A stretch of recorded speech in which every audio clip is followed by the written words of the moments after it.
Monsieur le ministre, nous sommes enchantés de vous avoir avec nous ici à Bonn à l'occasion de la COP 23. Et puis tout d'abord, quelles sont vos attentes, quelles sont vos activités ici à Bonn pour faire avancer les thématiques sur lesquelles vous êtes responsable dans votre pays? Ça veut dire nouvelle la francophonie. Oui, mais j'y arrive après, c'était juste pour vous dire un petit mot d'introduction d'abord. Ah, Que vous d'accord. disiez quand même. Donc Parce que sinon, allez-y voilà, je alors. vous dis Non, juste non, un petit mot, allez-y. après j'y arrive bien sûr. C'était juste, D'accord. et là très rapidement en disant la COP, j'attends, voilà, mais c'est pas long, hein, Ouais, voilà, allez-y, je reprends. allez-y, reprenez alors. Voilà, Monsieur le ministre, donc vous êtes ici, on est ici à la COP 23 à Bonn, donc bien sûr vous avez des attentes, vous êtes porteur vous-même de solutions, d'envie d'agir et puis de coalitions dans lesquelles vous agissez. Est-ce que vous pourriez nous dire en quelques mots quel est votre rôle ici à Bonn et vos attentes? Bien, mais merci beaucoup.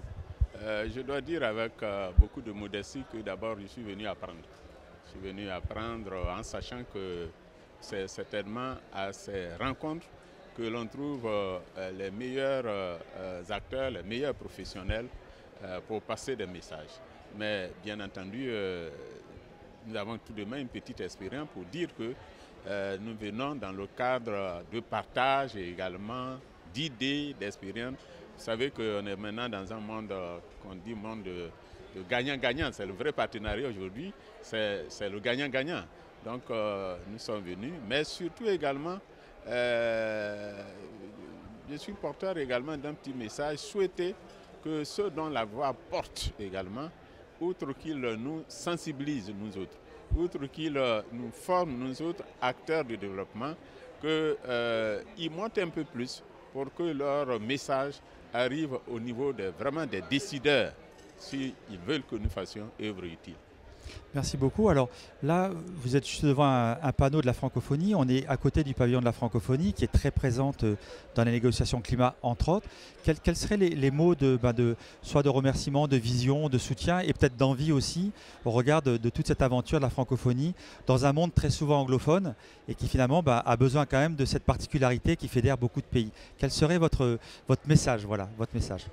Bien, vous me permettrez que je parle un peu donc, de la Côte d'Ivoire. Vous savez que la Côte d'Ivoire a eu organisé il n'y a pas longtemps les Jeux de la francophonie et j'ai pu dire que ça a été avec beaucoup de succès et permettez qu'à cette occasion j'ai une petite pensée pour monsieur le ministre gouverneur du district d'Abidjan, Beugre-Mangué, qui a parfaitement réussi son pari. C'est pour vous dire que la Côte d'Ivoire est de plein pied dans la francophonie. C'est un bon exemple en la matière. Et donc, je pense que ces occasions doivent également nous permettre, d'abord, c'est ce que je fais. J'échange dans la langue française avec vous, grâce à votre interview. Mais au-delà, puisque nous sommes dans la mondialisation, également faire un clin d'œil aux autres communautés, notamment aux anglophones également. Mais la Côte d'Ivoire est un grand défenseur de la francophonie parce que c'est une partie de sa culture et donc il ne saurait en être autrement.